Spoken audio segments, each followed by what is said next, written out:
안녕하세요 여러분, 환영하고 축복합니다. 오늘은 89일차입니다. 오늘은 다윗의 찬양이라는 주제로 하나님 말씀 같이 나누겠습니다. 오늘은 시편 11편에서 17편까지 같이 나누겠습니다. 우리 기도하고 시작하겠습니다. 사랑의 하나님 감사합니다. 오늘도 저희가 진리의 말씀 앞에 앉았습니다. 우리에게는 진리가 없고 우리에게는 의가 없습니다. 하나님, 다윗의 시대에 캄캄한 암흑 시대였던 것처럼 오늘날 우리의 시대도 정말로 암울한 시대입니다. 그러나 그 가운데 하나님은 다윗이라는 빛을 보았습니다. 하나님 말씀 의지하는, 하나님 한 분 의지하고 붙잡는 그 다윗 한 사람 보시며 하나님 역사를 다시 이끌어 가시면서 역사를 다시 쓰셨습니다. 그와 같이 하나님, 우리가 이 어두운 가운데서 우리의 어두운 환경을 보면서 낙심하고 좌절해하지 않고 하나님 바라보며 하나님의 빛을 바라보며 우리가 소망 삼고 살아나갈 때 하나님 우리를 통해서 역사를 다시 쓰실 것을 기대합니다. 하나님, 이 어두운 가운데서 하나님께 소망을 두는 자 하나님 결코 낙심하지 않으며 하나님께서 새로운 역사로 이끌어 나가실 것입니다. 하나님, 이 시간에도 하나님 성령님을 통하여서 우리 가운데, 우리의 영혼 가운데 말씀해 주시옵소서. 우리의 눈과 우리의 마음과 우리의 길을 열어 주시옵소서. 예수님의 이름으로 기도드렸습니다. 아멘. 네. 오늘의 리딩 가이드는 시편 11편에서 17편까지 쭉 나와 있는데요. 이게 조금 길어요. 그래서 지금 이야기하면 여러분들 잊어버리기 때문에 제가 이제 본문에 들어가서 한번 이렇게 살펴보겠습니다. 우리의 이 시편은 전부 다 제가 기도드린 것처럼 광야 생활 가운데, 쫓기는 생활 가운데, 특별히 생명의 위협을 받는 그런 긴박한 순간에도 오직 여호와 한 분만을 의지하고 붙잡고 피난처로 삼는 그런 다윗의 고백들이 시로 이렇게 고백되어지고 있어요. 그래서 우리가 11편부터 한번 보겠습니다. 제가 특별히 긴 설명을 하지 않더라도 이 시만 읽어도 여러분들에게 참 큰 위로와 도전이 될 줄 믿습니다. 네, 11편 1절 보겠습니다. 내가 여호와께 피하였거늘 너희가 내 영혼에게 새같이 내 산으로 도망하라 하면 어찌함인가. 자, 여호와께 피하였다 하죠. 왜 여호와께 피하였습니까? 네, 계속 그 왕이 자기를 죽이려고 하잖아요. 그러니까 왕이 군사들을 데리고 쫓아다니는데 어떻게 정말 피한들 얼마나 피할 수 있겠습니까? 이스라엘 전체 나라 땅 한 덩어리가 우리나라 강원도 땅 그 정도밖에 안 되는데요. 이제 빤하지 않습니까? 여기저기 계속 옮겨 다니는 거죠. 그런데 계속 도망가야 되는 그 신세 가운데 다윗은 어떻게 고백하냐면 여호와께 피하였다 이렇게 고백합니다. 여러분들, 내가 삶의 자리에서 피할 데가 없으십니까? 저와 여러분이 오직 하나님께만 피하는 우리가 되기를 소망합니다. 우리 2절 보겠습니다. 악인이 활을 당기고 화살을 시위에 먹이며 마음이 바른 자를 어두운 데서 쏘려하는도다. 터가 무너지면 의인이 무엇을 하랴? 여호와께서는 그의 성전에 계시고 여호와의 보좌는 하늘에 있으며 그의 눈이 인생을 통촉하시고 그의 안목이 그들을 감찰하시도다. 저는 이 시편 11편을 보면서 하나님은 그 의로우신 하나님을 붙잡는 거예요. 우리에게는 정말 우리는 다 사실 죄가 있고 흠이 있잖아요. 그렇지만 우리는 의인이 아닙니다. 그렇지만 우리의 의는 누구에게서 오냐면 의로우신 하나님을 붙잡을 때 그 의가 내게 오는 거예요. 내가 그 하나님 안에 있을 때, 예수님 안에 있을 때 그 의가 내게 점점 이렇게 전이가 되는 거죠. 우리가 칭의, 의롭다 함을 받았습니다. 그럼에도 불구하고 우리의 날마다 삶 속에서 그 하나님의 의를 붙잡지 않으면 나는 그냥 가만히 두면은 그냥 죄가 좋아요. 죄가 즐거워요. 그러다 보면은 하나님과 점점 멀어지게 되죠. 다윗은 이 쫓고 쫓기는 가운데서 의로우신 하나님만 의지할 수밖에 없었던 거예요. 자, 그러니까 그런 터가 무너지는 상황이잖아요. 모든 것이 정말 깨어지고 내가 이제 살 집도 없어지는 그런 상황에서 의인이 무엇을 하랴 이렇게 고백하고 있죠. 그러면서 하나님은 성전에 계시고 여호와의 보좌는 하늘에 있다. 그리고 그의 눈이 인생을 통촉하시고 그의 안목이 모든 것을 감찰하신다. 이렇게 고백하고 있습니다. 그러면서 5절에 여호와는 의인을 감찰하시고 악인과 폭력을 좋아하는 자를 마음에 미워하시는도다. 이 의로우신 하나님을 다윗은 붙잡았습니다. 악인에게 그물을 던지시리니 불과 유황과 태우는 바람이 그들의 잔에 소득이 되리로다. 여호와는 의로우사 의로운 일을 좋아하시나니 정직한 자는 그의 얼굴을 배우리이다. 네, 의와 정직은 동행합니다. 여러분들, 이 악한 세상에 살면서 사람들은 잔머리를 돌리고 그들의 꾀로 성공하는 줄로 알지만 하나님은 그렇지 않습니다. 역사의 주관자는 하나님이 되십니다. 우리가 이 악한 세상을 살 때 우리가 의롭게 살려면 지혜가 반드시 필요합니다. 그런데 그런 인간의 장깨가 아니라 하나님의 의, 그 하나님의 의가 나한테 늘 날마다 전해져 오며, 그리고 우리가 정직으로 동행하는 우리가 되어지기를 소원합니다. 그래서 하나님의 이 말씀을 우리가 믿어야 돼요. 6절 여호와는 의로우사 의로운 일을 좋아하시나니 정직한 자는 그의 얼굴을 배우리이다. 네, 사람들이 다 속일지라도 우리는 하나님 앞에 정직한 자, 사람과의 관계에서도 정직한 자, 그렇게 되기를 소원합니다. 네, 올바른 관계의 기반은 정직이다. 그렇게 생각하시면 되겠습니다. 우리 12편으로 가겠습니다. 네, 이것도 다윗의 시인데요. 여호와여 도우소서, 경건한 자가 끊어지며 충실한 자들의 인생 중에 없어지나이다. 그들의 이웃에게 각기 거짓을 말하며 아첨하는 입술과 두 마음으로 말하는도다. 여호와께서 모든 아첨하는 입술과 자랑하는 혀를 끊으시리니 그들이 말하기를 우리의 혀가 이기리라. 우리의 입술은 우리의 것이니 우리를 주관할 자 누구리요. 이렇게 이야기하죠. 저는 여기 12편에 보면은 사람의 말로 상처받은 그것을 여러분들 많이 경험하셨죠. 왜 사람의 말 한마디가 내 이제 심정을 꿰뚫어서 비수를 찌르는 것을 여러분들이 경험해 보셨을 텐데요. 그게 생각하면 생각할수록 속상하고 비참하고 그렇지 않습니까? 그런데 사람의 말이 그렇다는 거예요. 그리고 그것이 좋은 말이라 할지라도 어떤 말들은 아첨하는 입술이지 않습니까? 그리고 두 마음으로 말하는지 어떨 때는 여러분들도 느껴지지 않습니까? 이토록 사람의 말은 온전하지 못하고 우리의 마음에 상처를 줍니다. 그러나 한편 하나님의 말씀은 어떠한지 우리가 한번 보실까요? 자, 6절 보겠습니다. 여호와의 말씀은 순결하며 흑도가니에 7번 단련한 은 같도다. 여호와여 그들을 지키사 이 세대로부터 영원까지 보존하시리로다. 비열함이 인생 중에 높임을 받는 때에 악인들이 곳곳에서 날뛰는도다. 그러나 무엇이 승리할까요? 순결한 여호와의 말씀이 승리합니다.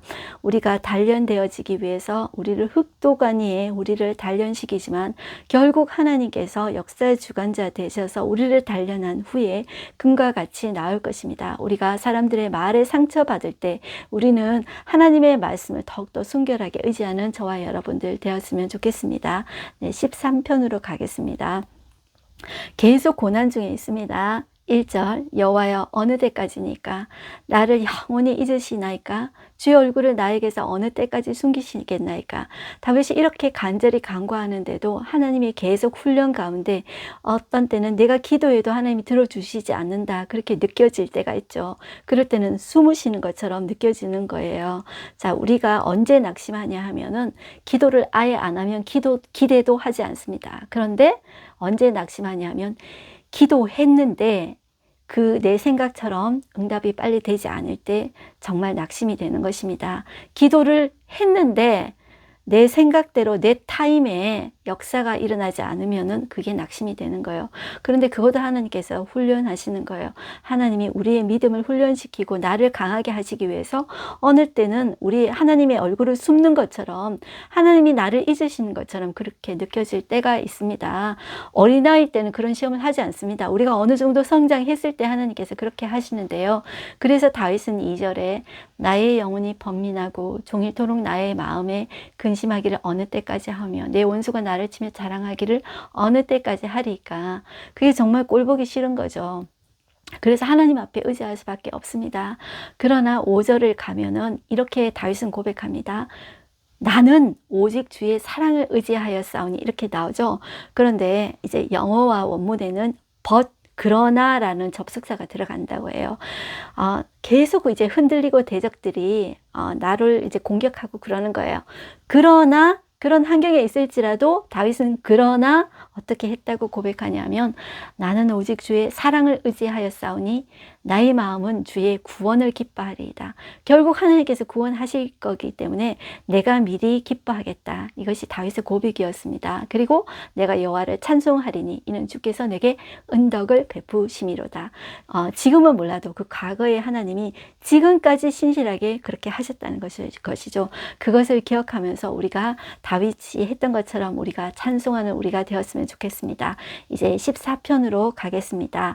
네, 1절 어리석은 자는 그의 마음에 이르기를 하나님이 없다 하는도다. 그들은 부패하고 그 행실이 가증하니 선을 행하는 자가 없도다. 네, 어리석은 자를 히브리어로 나발이라고 합니다. 네, 여러분들 나발 그러면은 기억나시죠? 그가 그의 양떼를 다윗의 그들의 군사들하고 그의 양떼를 지켜주지 않았습니까? 그럼에도 불구하고 좀 먹을 것을 조금 달라 이제 그러는데도 네가 누구냐 그러면서 이제 다윗을 아주 비천하게 여기고 이제 욕을 했던 그 존재가 나발이지 않습니까? 자, 그 나발의 이름의 뜻이 어리석은 자입니다. 자, 그들이 어떻게 이제 꼭 나발을 지칭하는 건 아니지만 세상에 어리석은 자가 얼마나 많습니까? 그들의 행위가 부패하고 행실은 가증하다. 선을 행하지 않는다. 이제 그렇게 보시면 되겠습니다. 자, 그런데 그런 어리석은 자들을 여호와께서 하늘에서 인생을 다 살피시고 지각이 있어서 하나님이 다 보신다는 거죠. 자, 그런데 하나님께서 하나님을 찾는 자가 있는가 보려 하신즉 3절 다 치우쳐 함께 더러운 자가 되고 선을 행한 자가 없으니 하나도 없도다. 이렇게 말씀하고 있습니다. 네, 우리 인생은 내가 아무리 똑똑하다 한 것 같아도 하나님 보시기에 어리석은 인생인 것 같습니다. 저희가 미국에 10년을 살면서 똑똑한 사람을 정말 많이 봤습니다. 천재도 봤고요. 그리고 왜 미국에는 포스트 닥이라고 우리가 아는 게 뭐 박사학위, PhD 이 정도로면 알잖아요. 그런데 미국에 있는 유학생들 중에는 박사 후 과정 그래서 포스트 닥이라고 합니다. 포닥이라고 하는데요. 그렇게 하는 사람들도 많습니다. 그런 사람들이 정말 똑똑하거든요. 그런데도 그들의 인생에 하나님이 없는 그 분들을 보면 정말 헛똑똑이다. 뭐 이런 말에서 죄송하지만 그렇게 느껴져요. 그러니까 하나님이 우리는 아무리 내가 똑똑해 보여도 얼마나 네가 헛똑똑이냐 그런 세월만 보내는 그런 삶을 네가 살고 있느냐 하나님 보시기 너무 안타깝게 보시는 그 인생이 너무나도 많습니다. 그래서 우리가 참된 지혜 어리석은 자 이 나발이 있잖아요. 하나님이 없는 사람들이 그런 사람들입니다. 그런데 우리는 무엇을 구해야 될까요? 하나님으로부터 오는 지혜. 그러므로 그 하나님으로부터 오는 지혜를 통해서 세상의 잔꾀를 무너뜨리고 세상의 그런 머리를 하나님께서 어떻게 처리하시는지 그것을 보고 결국 의가 이긴다. 결국 하나님의 정직이 이긴다. 그것을 경험하는 우리가 되었으면 좋겠습니다. 그렇기 때문에 오직 여호와는 나의 피난처시다. 다윗은 이렇게 고백하고 있습니다. 네, 그렇게 보시고요. 15편 가겠습니다. 1절 여호와여 주의 장막에 머무를 자 누구오며 주의 성산에 사는 자 누구오니까 정직하게 행하며 공의를 실천하며 그의 마음에 신실을 말하며 쭉 나오죠. 자, 여기 설명을 잠깐만 해드릴게요. 주의 장막은 주의 임재가 있는 곳입니다. 주의 임재가 있는 곳이 옛날에는 성막, 장막이었지만 지금은 예수님께서 돌아가시고 성령님이 내 마음에 오신 이후로 주의 성전이 우리가 교회 건물이 아니라 우리 자신이 주님이 거하시는 성전인 거 아시죠? 내 자신이 하나님의 성전인데 하나님이 이렇게 제가 그 홍성건 목사님이 쓰신 왕의 지혜라는 책이 있습니다. 그 책에서 그 목사님이 이렇게 말씀을 하셨어요. LED 전광판에 하나님의 임재가 있는 사람, 하나님이 거하는 사람의 리스트를 목록을 LED 전광판에 불빛으로 하나님이 딱 적어 놓으셨다는 거예요. 첫 번째, 정직하게 행하고 공의 실천하고 그 다음에 마음의 진실을 말하고 그리고 그 다음에 혀로 남을 허물하지 아니하고 그의 이웃에게 악을 행하지 아니하며 그의 이웃을 비방을 하지 아니하며 그의 눈은 망령된 자를 멸시하며 여호와를 두려워하는 자를 존대하며 그의 마음에 서운한 것은 해로울지라도 변하지 아니하며 이자를 받으려고 돈을 구워주지 아니하며 뇌물을 받고 무죄한 자를 해하지 아니하는 자 그 사람이 하나님께서 함께 하시는 사람이다. 이렇게 불빛을 딱 해놓으면 여러분들 어떻게 여러분들 살아가시겠습니까? 함부로 하나님이 보시는데 정직하지 않게 내 잔머리 굴리겠습니까? 그리고 거짓말 하겠습니까? 그리고 우리의 혀로 남의 허물을 막 이렇게 악담을 하고 그렇게 하겠습니까? 그렇게 비방하겠습니까? 그리고 이렇게 사람을 멸시하고 그렇게 하겠습니까? 여호와를 두려워하는 자를 존대하고 그 마음에 소원한 것을 해로울지라도 변하지 않고 그리고 이자를 받으려고 꿔주지 않고 그런 사람이 되겠습니까? 네, 저와 여러분들이 하나님이 내 안에 거하시는 사람이라면 나도 정말 이런 사람이 되기를 이 리스트를 가지고 정말 하나님은 이런 사람에게 거하시지. 물론 우리는 구원받았습니다. 구원받은 자로서 하나님의 성품이 이런 성품입니다. 그래서 하나님의 임재를 계속 경험하려면 내가 이런 성품을 사모하고 이렇게 되어지면 하나님과 얼마든지 친밀하게 대화를 할 수가 있습니다. 그래서 우리가 그런 자가 되어지기를 바라고요. 자, 결론. 이런 일을 행하는 자는 하나님께서 이렇게 이야기했습니다. 영원히 흔들리지 아니하리다. 이렇게 말씀하고 있습니다. 여러분들 이 세상이 얼마나 혼란하고 지금 흔들리고 있습니까? 우리나라 4월 10일 대선이 있는데 대선 이후에 정말 큰 어떤 일들이 일어날 것 같은 그런 생각이 들어요. 그런데 우리 이 흔들리는 세상 가운데 혼란한 세상 가운데 흔들리지 않는 자는 하나님께 붙어 있는 자입니다. 하나님의 임재 가운데 거하는 자입니다. 여호와의 장막 안에 거하는 자입니다. 저와 여러분이 여호와의 장막 안에 거함으로 이런 요동하는 사회 속에서 흔들리지 않는 자 되었으면 좋겠습니다. 네, 16편을 보겠습니다. 다윗의 믹담이라고 나오는데요. 자, 이 믹담이라는 말이 이제 좀 많이 나옵니다. 시편의 표제어 중에 이제 하나로 시편 16편뿐만 아니라 56편에서 60편까지 나오고요. 자, 이런 시들을 황금시, 금원시, 또 속죄의 시로 봅니다. 그리고 이 시가 시편 16편 시가 다윗이 피난 여정 동안에 그 여기저기 암벽에 이렇게 새긴 글로 유추가 된대요. 그렇게 생각하시고 이것은 다윗이 썼지만 이 시는 예수님의 시예요. 왜냐하면 이 주인공이 다윗이 이 사실을 겪었지만 이것은 정말 예수님이 겪으실 그런 일들을 예언하고 있기 때문이에요. 다윗이 시인 동시에 이 시는 누가 주인공이다? 예수님이 주인공이다. 이렇게 생각해 주시면 좋겠습니다. 네, 1절 하나님이여 나를 지켜주소서. 내가 주께 피하나이다. 내가 여호와께 아뢰되 주는 나의 주님이시오니 주밖에는 나의 복이 없다 하였나이다. 그 어려운 가운데 무엇이라고 고백하겠습니까? 다윗은 이렇게 고백했습니다. 나를 지켜주소서. 내가 주께 피하나이다. 어디에 피하겠습니까? 하나님 앞에 피할 수밖에 없습니다. 그런데 예수님은 여러분들 예수님이 하나님이시기 때문에 인간이 당할 수 있는 고난을 안 겪어내신 게 아니에요. 그러면 예수님의 십자가에 달리셔도 아무 의미가 없어요. 예수님이 인간으로서 당하셔야 될 아픔과 고난을 인간으로서 다 겪어내셨어요. 그 고난과 인간의 배신과 철저히 버림받은 조롱을 다 당하셨어요. 자, 그 주님이 하나님의 버림을 받으셨습니다. 하나님의 버림을 받으시고 하나님의 거절을 당하셨습니다. 네, 그리고 조금 뛰어넘어가서 8절을 한번 보겠습니다. 내가 여호와를 항상 내 앞에 모시며 그가 나의 오른쪽에 계심으로 내가 흔들리지 아니하리로다. 이것이 다윗의 고백이었죠. 이제 예수님도 비록 하나님께서 나를 버리실지라도 십자가는 하나님의 거절입니다. 하나님이 예수님을 배신하신 거예요. 내가 너 죄 때문에 너를 못 받아주겠다. 그 죄의 이유는 무엇입니까? 우리 때문에 그런 거죠. 자, 그럼에도 불구하고 그 하나님을 항상 내 앞에 모신다는 것이죠. 그가 나의 오른쪽에 계심으로 내가 흔들리지 아니하리로다. 이러므로 나의 마음이 기쁘고 나의 영도 즐거워하며 내 육체도 안전히 살리니 그 하나님을 하나님이 나를 잠시 동안 거절하시는 상황 가운데서도 내 그 신실하신 그 하나님을 믿는 거예요. 그러니까 흔들리지 않고 내 영이 즐거워한다는 거예요. 자, 그리고 10절 이는 왜냐하면 주께서 내 영혼을 스올에 버리지 아니하시며 스올이라는 것은 무덤, 땅 밑세계, 지하세계를 말합니다. 주의 거룩한 자를 멸망시키지 않으실 것임이니이다. 이 하나님을 예수님을 믿었습니다. 나를 십자가에 못 박으시고 나를 거절하신 그 하나님은 나를 멸망시키지 않을 것을 예수님은 믿었습니다. 그리고 11절 주께서 생명의 길을 내게 보이시리니 생명의 길이 무엇입니까? 다시 사는 부활의 길이죠. 주의 앞에는 충만한 기쁨이 있고 주의 오른쪽에는 영원한 즐거움이 있나이다. 그런 십자가의 그 뒤에 그 부활의 영광으로 예수님은 생명의 길과 충만한 기쁨과 영원한 즐거움을 누리셨습니다.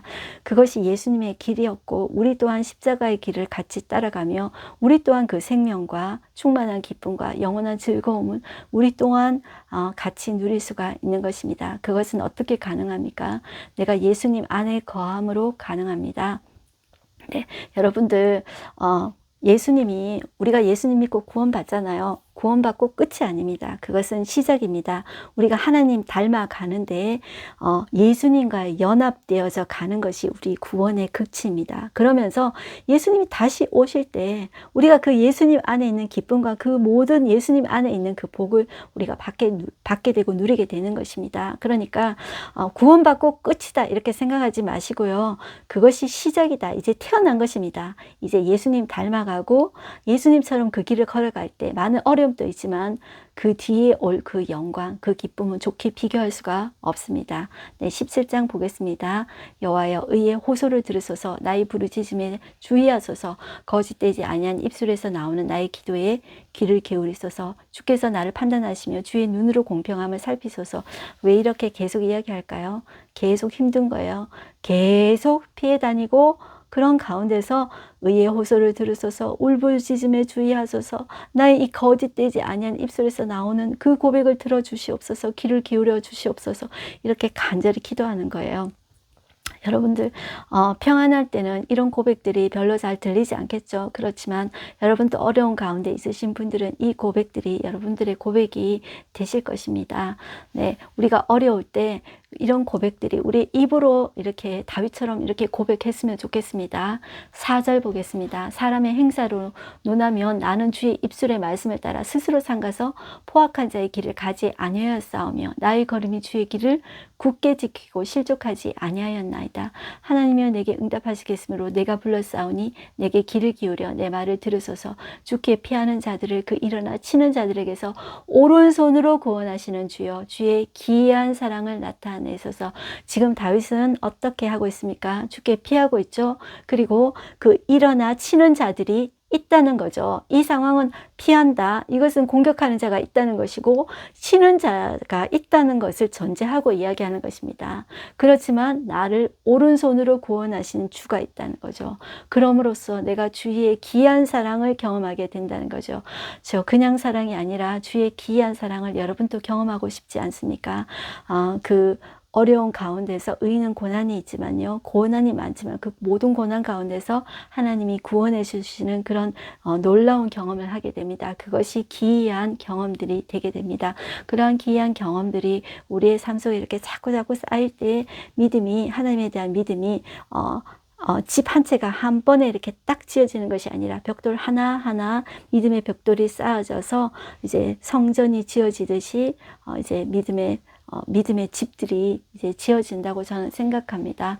네, 8절 보겠습니다. 나를 눈동자같이 지키시고 주의 날개 그늘 아래 감추사 내 앞에서 나를 압제하는 악인들과 나의 목숨을 노리는 원수들에게서 벗어나게 하소서. 그들의 마음은 기름에 잠겼으며 그들의 입은 교만하게 말하나이다.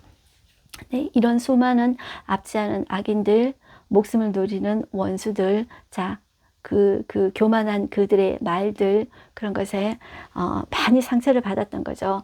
그러니까 여러분들 다윗처럼 그렇지는 않지만 여러분들 그 사람들의 그런 이제 그 말들, 교만한 말들 그런 것들에 여러분들 상처받지 마시고 하나님이 없는 사람은 다 그렇다. 그리고 하나님 믿는다 할지라도 정말 예수님과 사랑하며 그리고 예수님의 말씀을 사랑하고 그와 연합하기를 소망하는 사람은 누구든지 교만하게 되어 있습니다. 우리 또한 언제든지 우리는 교만하게 될 수 있는 모든 조건을 다 가지고 있는 사람들입니다. 그렇기 때문에 나에게는 의가 없고 나에게는 겸손이 없습니다. 그러나 내가 예수님 안에 있고 예수님을 사랑하게 되고 말씀을 사랑하게 될 때 내 입에서 교만이 떨어져 나갈 것이며 내 입에서 거짓이 떨어져 나갈 것입니다. 그래서 여러분들이 하나님을 사랑하고 말씀을 사랑하는 저와 여러분들이 됐으면 좋겠습니다. 15절 보겠습니다. 나는 의로운 중에 주의 얼굴을 배우리니 깰 때에 주의 형상으로 만족하리다. 다윗은 그렇게 고백하고 있습니다. 네, 우리가 잠을 자고도 깰 때에도 주의 형상으로 만족하며 주님으로 인해서 기뻐하며 이렇게 살아가는 우리가 되었으면 좋겠습니다. 네, 오늘 말씀을 끝이고요. 오늘 하루 한 절 말씀 보겠습니다. 주께 피하는 자들을 그 일어나 치는 자들에게서 오른손으로 구원하시는 주여, 주의 기이한 사랑을 나타내소서.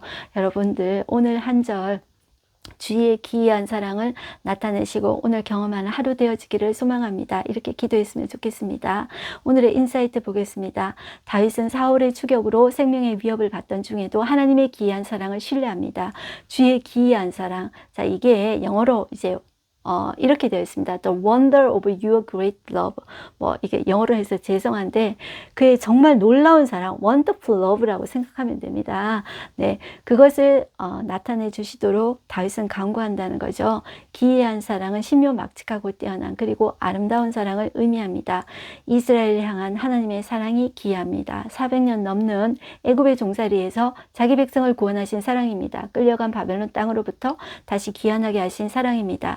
아들을 내어주셔서 우리를 아름다운 하나님의 자녀 삼으신 사랑입니다. 네, 오늘 기도하고 마치겠습니다. 하나님, 오늘 다윗의 시편을 보았습니다. 다윗은 그 어려운 가운데서도 부르짖으며 하나님의 사랑을 갈구했습니다. 하나님의 기이한 사랑을 갈구했습니다. 하나님, 우리가 우리의 어려운 환경과 사람들의 배신과 그들의 거짓된 혀와 그 입술의 말들과 그들의 그 교만 때문에 낙심하지 말게 해 주시옵시고 하나님께 부르짖으며 하나님을 피난처로 삼고 그의 기이한 사랑을 소망하며 기다리는 우리가 되어지기를 소망합니다.